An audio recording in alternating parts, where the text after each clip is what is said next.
In 1899, there were no child labor laws, endless hours, subhuman conditions. It was an awful life, and if you were an orphan, even worse.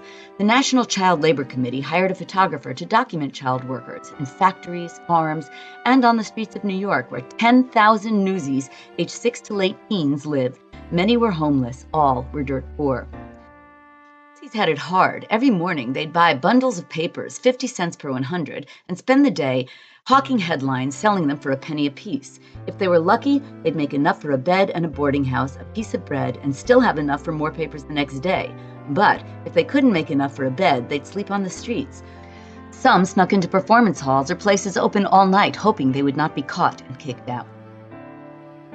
Newsies knew their city and the best places to sell, including bars. The drunks tipped generously, and bartenders sold shots to those as young as 6. Sold papers were not refunded, so they had to be clever. Headlines, weather, time of day of week, all helped them decide how many to buy each morning. Then they'd do whatever they had to sell them. Some even jumped on moving trolleys to sell up and down the aisle, but if they missed, they could lose an arm or leg. But wooden limbs were scorned. Newsies knew a missing limb would get more sympathy buys. The headline was boring. The Newsies didn't care. Any mention of the White House would become a scandal in their cries. The more war, mayhem, and murder they could paint, the more papers they sold. During the Spanish-American War in 1899, actual dramatic headlines made sales explode. Owners Hearst and Pulitzer raised their Newsies cost to 60 cents per 100, but after the war, sales tanked, and they refused to lower the price. In July, hungry, fed-up newsboys organized a strike, which exploded from 30 newsboys to 5,000. They hung out on street corners singing and giving speeches. For 3 blistering summer days, they marched over the Brooklyn Bridge and stopped traffic. Newsboys that kept selling papers were called scabs. "There must be no half measures, my men," said Jack Kelly. "If you sees anyone selling de oil to the joinal, swat 'em." Fights broke out. Strikers almost always won, with torn papers littering the street. The Newsies left one group of scabs alone, newsgirls. "We can't help it," they said. "We ain't fighting women." Pulitzer and Hearst sent thugs to bust heads, but boys kept up the fight no matter how many were injured or arrested. The climax was a huge rally at Irving Hall. "Hold out, me gallant kid," said Spot Conlon. "Tomorrow I myself at the head of 3,000 noble hearts from Brooklyn will be here to help you win your scrap." One article read, 5,000 strikers swarm Irving Hall. No more violence, their leaders cry, and a voice responds, "Oh, certainly not." Call went out from Bronx to the Battery, Manhattan, Jersey, and Brooklyn. By 8 p.m., the mob charged the door. 15 policemen were helpless. Brooklyn brought a floral horseshoe for the newsie with the best speech. Roars of applause brought lively punching among the little fellows, while larger boys banged a few heads together. "Okay, boys, we pitched in for a band to lead us here. I go to get appointment, and what do you think the chief says? 'Get out of here, you slobs.' I say we ain't slobs. We's honest boys trying to make a living," but he wouldn't give the appointment. Hungry Joe sang a song about a one-legged newsboy, and Kid Blink announced a parade for the morning. Boys left yelling like demons, but in the end, the parade had to be given up because Chief Devery refused to issue appointment. 5,000 strikers swarm Irving Hall. No more violence there, orators tell him, and a voice responds, "Oh, certainly not."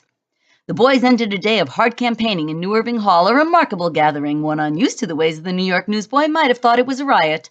The call was sent from Bronx to the Battery, from Brooklyn to Jersey, and arriving delegations choked Broome Street.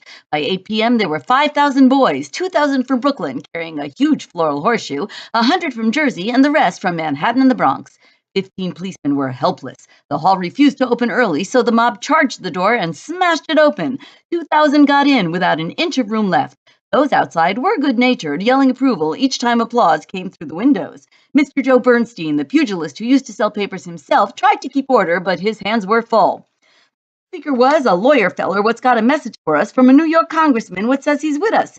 "Keep the law, boys, and don't use any dynamite."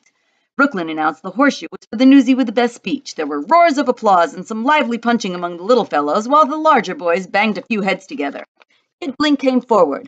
"I'm going to ask yous not to use no more violence," and let up on the scabs. "The other night I seen a wagon turned over on Madison Street." "But you was leading it," Blink yelled a voice. "Yeah, well, never mind that," he said. "Now, how does 10 cents mean more to a millionaire than it does to a newsboy? I can't see it."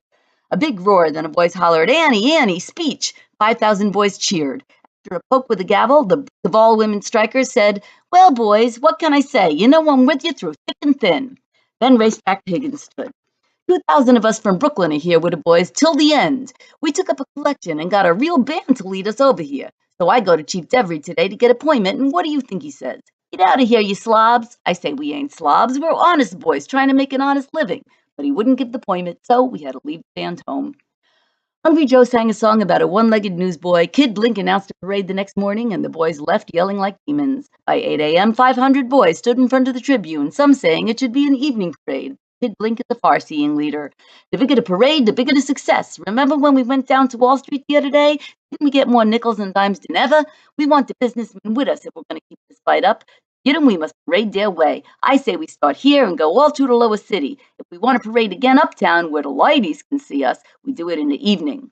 But in the end, the parade had to be given up because Chief Devery refused to issue a appointment.